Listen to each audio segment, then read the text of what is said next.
Hello అండి, నేను మీ Divya. Welcome back to dine with Divya. ఇవాళ మన వీడియోలో స్పెషల్ ఏంటంటే మామిడికాయ తురుము పచ్చడిని ఎలా తయారు చేసుకోవాలో మీతో షేర్ చేస్తున్నాను. చాలా టేస్టీగా ఉంటుంది, చాలా ఈజీగానే తయారు చేసేసుకోవచ్చు. సమ్మర్ సీజన్ వస్తే చాలు మామిడికాయలతో చాలా వెరైటీస్ చేస్తుంటాం. ప్రతి ఇంట్లో ఆవకాయలు, మాగాయలు, ఇలా ఊరగాయల సందడి స్టార్ట్ అయిపోతుంది. కానీ వాటన్నిటికంటే చాలా ఈజీగా, చాలా క్విక్గా ఈ మామిడికాయ తురుము పచ్చడిని ఇన్స్టెంట్గా చేసేసుకుని వేడి వేడి అన్నంలో నెయ్యితో కలిపి తిన్నారంటే ఇంకా తినాలని అనిపించేంత రుచిగా ఉంటుంది. ఒక్కసారి గనక ఈ పచ్చడిని పెట్టుకున్నారంటే 3 నెలల వరకు స్టోర్ ఉంటుంది. సో మరి ఇంకా లేట్ చేయకుండా టేస్టీ ఇన్స్టెంట్ మ్యాంగో పికిల్ని ఎలా తయారు చేసుకోవాలో చూసేద్దాం. ఈ మామిడికాయ తురుము పచ్చడి చేయడానికి ఒక పాన్లోకి 2 టేబుల్ స్పూన్ల వరకు ఆవాలని వేసుకోండి. వీటితో పాటు 1 టేబుల్ స్పూన్ వరకు మెంతులు వేసుకుని కలర్ మారి మంచి వాసన వచ్చే వరకు లో ఫ్లేమ్లో వేయించుకోవాలి. 2 మినిట్స్కి ఆవాలు, మెంతులు ఇలా రంగు మారి దోరగా వేగిన తర్వాత వీటిని ఒక బౌల్లోకి తీసేసుకుని పూర్తిగా చల్లారనిచ్చి ఆ తర్వాత మెత్తని పొడిలా గ్రైండ్ చేసి పక్కన పెట్టుకోండి. నెక్స్ట్ ఒక 3 పుల్లగా ఉండే పచ్చి మామిడికాయలను బాగా వాష్ చేసేసి తడి లేకుండా పూర్తిగా తుడిచి వీటిపై ఉన్న తొక్కను తీసేసుకోవాలి. ఈ పచ్చడికి గట్టిగా పుల్లగా ఉండే మామిడికాయల్ని తీసుకోవాలండి. అప్పుడు పచ్చడి ఎక్కువ రోజులైనా పాడవకుండా ఉంటుంది.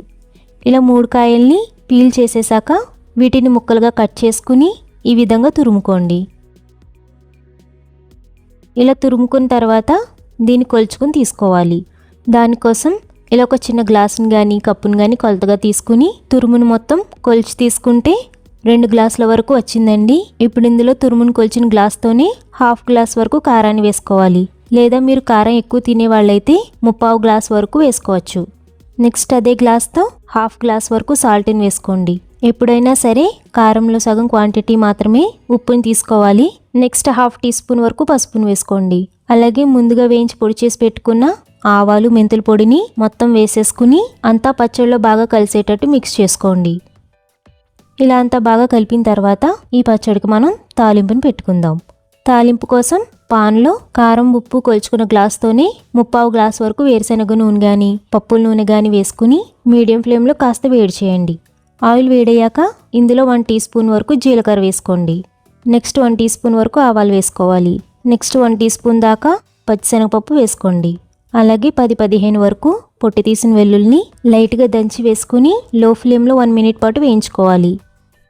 ఒక 1 మినిట్ వేయించిన తర్వాత ఇందులోనే ముక్కలుగా చేసుకున్న 2 ఎండుమిర్చిని వేసుకోండి. దీంతో పాటు కొద్దిగా కరివేపాకును వేసుకుని మరొక నిమిషం పాటు వేయించుకోవాలి. ఇలా తాలింపు అంతా చక్కగా వేగిన తర్వాత ఫ్లేమ్ ఆఫ్ చేసేసి పూర్తిగా చల్లారనివ్వండి.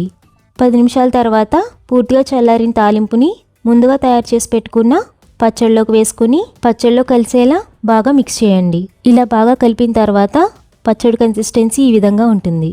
ఇప్పుడు ఇలా తయారు చేసుకున్న పచ్చడిని మొత్తం ఒక 8 కంటైనర్లోకి ట్రాన్స్ఫర్ చేసుకోండి. ఈ పచ్చడిలో తడి స్పూన్స్ కానీ తడి చేతులు కానీ పెట్టకుండా ఉంటే 3 నెలలైనా పాడవకుండా ఫ్రెష్గా ఉంటుంది. సో అంతే అండి, tasty instant mango pickle ready అయిపోయింది. ఇంటికి చుట్టాలు వచ్చినా ఏదైనా ఇంట్లో చిన్న చిన్న ఈవెంట్స్ జరిగినా ఇలా క్విక్గా ఇన్స్టెంట్గా ఈ మ్యాంగో పికిల్ని ఒకసారి ట్రై చేయండి. చాలా తక్కువ టైంలోనే తక్కువ ఇంగ్రీడియంట్స్తోనే ఈ పచ్చడిని చాలా సింపుల్గా తయారు చేసేసుకోవచ్చు. మరి మీరు కూడా వెంటనే ట్రై చేయండి. ట్రై చేశాక మీ ఫీడ్బ్యాక్ని మన ఛానల్ కామెంట్ సెక్షన్లో నాతో షేర్ చేసుకోండి. రెసిపీ నచ్చితే ఒక లైక్ చేసి మీ ఫ్రెండ్స్ అండ్ రిలేటివ్స్కి షేర్ చేయండి. ఇలాంటి మంచి మంచి రెసిపీస్ కోసం మన ఛానల్ సబ్స్క్రైబ్ చేసుకుని పక్కనే ఉన్న బెల్ ఐకాన్ని యాక్టివేట్ చేసుకోండి.